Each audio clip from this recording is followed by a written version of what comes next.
It's quite late, but as I said at the beginning, we're really, really doubly fortunate. We don't just have speakers here on the platform, but Rafif, as you know, is also a poet activist, as well as refugee and everything like that.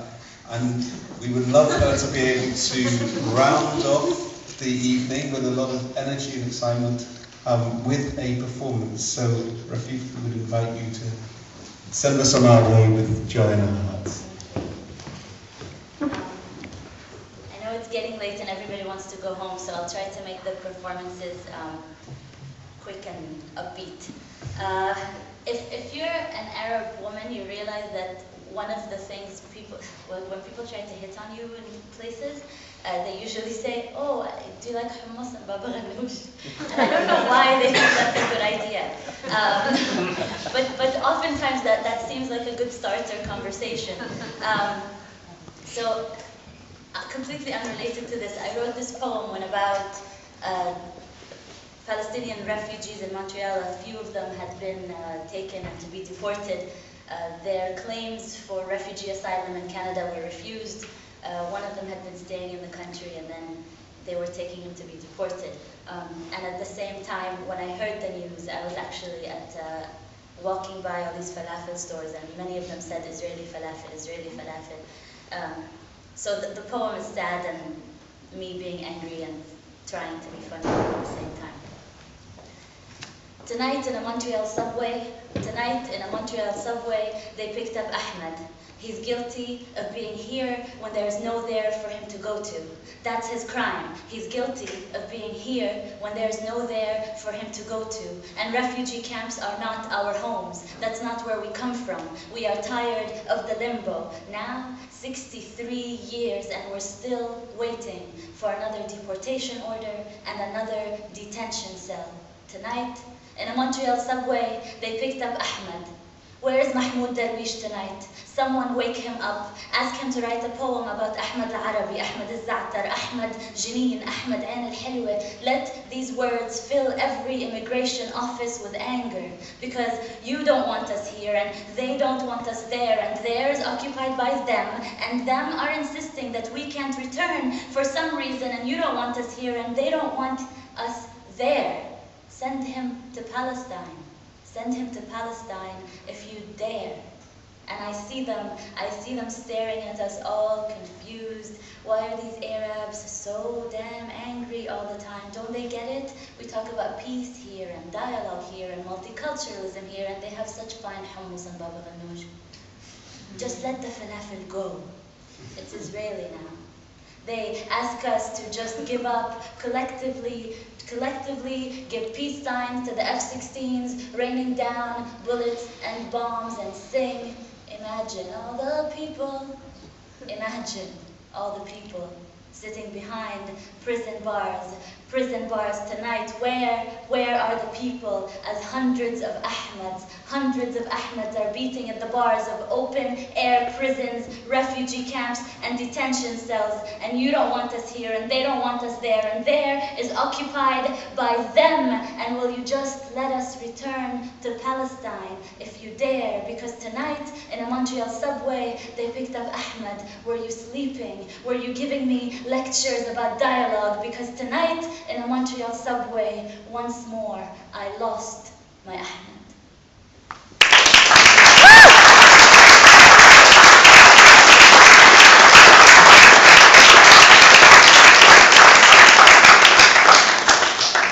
I have to do this one sad poem about, a lot of people have seen this. It was the girl on the beach in Gaza when the bombing happened, and she lost her entire family, and she was running frantically and hiding her head in the sand. And I wrote this poem for her.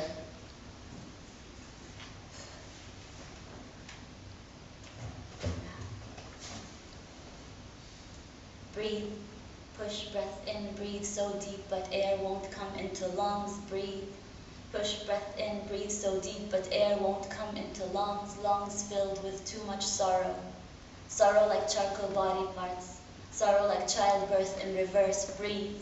I break and fold my bones compact to hide take up as little space as possible to hide, unnoticed, silent, silent, so they wouldn't find me, silent, until the silence breaks through with a howl, yamma, وينك yamma. Like Palestine, she sits by the phone with the bombs blasting, blaring, blasting. She's waiting for the news and watching for the news. Sorrow like charcoal body parts, and she breaks her bones and holds compact so deep and buried her head in the sand. No one died, buried her head in the sand. No one there killed and buried her head in the sand. And she still hugs every person like it's her last sense of her own hands on someone else's back. And she still hugs every person like it's her last sense of her own hands on someone else's back, and breathes. She tries to breathe so deep, but air won't come into lungs, lungs filled with too much sorrow. Sorrow like charcoal body parts. Sorrow like take that camera away from me. Let me just mourn them for a second. Take that camera away from me. Sorrow like charcoal body parts. Sorrow like childbirth in reverse. Sorrow like can't identify body parts and stare at flesh, looking for skin, brown, olive brown, just like mine. Breathe. If she could just breathe. And she still hugs every person like it's her last sense of her own hands on someone else's back, because sometimes she still smells her own flesh just to make sure it's not burning. She still smells her own flesh just to make sure she's still alive.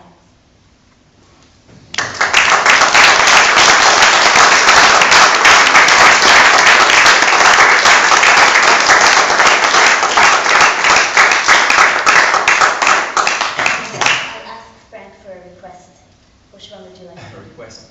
A lot of people favorite is, including Tanya, Shades of Anger. Okay. But I really love the other one. We teach life there? Yes. Yeah. Sorry. Watched it too many times on YouTube. I forgot the title. Sorry, I shouldn't have done that poem because it always takes me off everything. All right. So for those who don't know, and thanks Sophie a million times for doing that YouTube. I didn't actually know what the word viral meant until that YouTube happened. But the story of this poem is that I was asked by a journalist, why do you Palestinians teach your children to hate? And he asked me this question as the bombs were dropping on Gaza. Today, my body was a TV'd massacre. Today, my body was a TV'd massacre that had to fit into sound bites and word limits, sharp enough with statistics to counter measured response. So I practiced my English and I went over my UN resolutions one by one, and I can count them one by one, but he still asked me with a straight face, Ms. Ziyada, don't you think everything would be resolved if you Palestinians would just stop teaching so much hatred?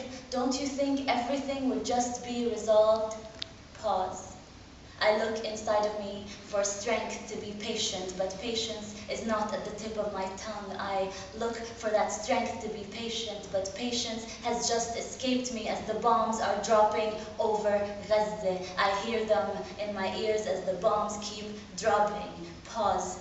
Rafif, remember to smile. Pause. We teach life, sir. We teach life after they have occupied the last sky.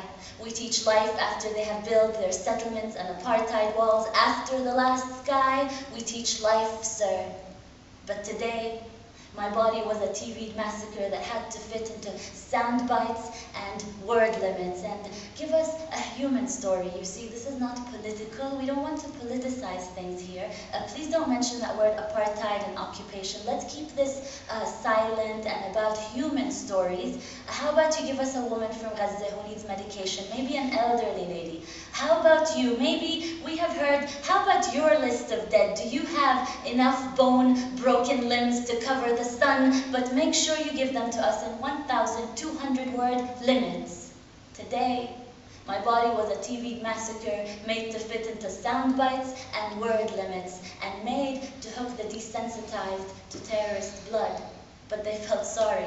They felt sorry sometimes for the cattle over Gaza. So I give them what they need, UN resolutions and statistics, and we condemn and we deplore and we reject them. These are not two equal sides. There's an occupier and an occupied, and 100 dead and 200 dead and 1,000 dead. And I remember to smile, not exotic. I remember to smile, not terrorist. And I recount, 100 dead, 200 dead, 1,000 dead. And in that space between massacre and war crime, I vent out words and smile, pause. I wish I could just wail over their bodies, run barefoot in every refugee camp and hold every child so close, cover their ears so they wouldn't have to hear the sound of bombing in their ears for the rest of their lives, the way I do. Today, my body was a TV'd massacre that had to fit into sound bites and word limits. And let me just tell you, your UN resolutions have never done anything about this. Your UN resolutions that I can say verbatim have done nothing to change this. And no soundbite, no soundbite, no soundbite, no matter how good my English gets, no soundbite will bring them back to life, and no soundbite will fix this. We teach life, sir. We teach life, sir. We Palestinians wake up every morning to teach the rest of the world life, sir.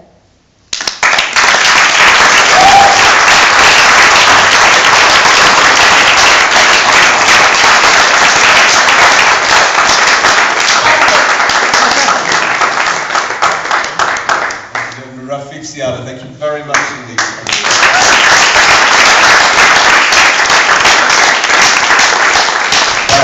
Buy the book and buy Rafif CD, Nadir. Thank you so much to all of you for coming. Please join with me to thank all of the speakers as well for giving up their time and speaking so fantastically here today.